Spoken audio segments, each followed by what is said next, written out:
சோலை அறுவடை வீடும் புண்ணிய தரிசனம் முருகையா.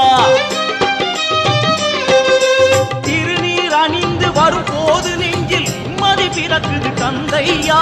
முகனே சிவனார் மகனே உன்னை பாட பாட சுகமாகுதையா. வேல் முருகா அரோகரா அரோகரா வேல் முருகா.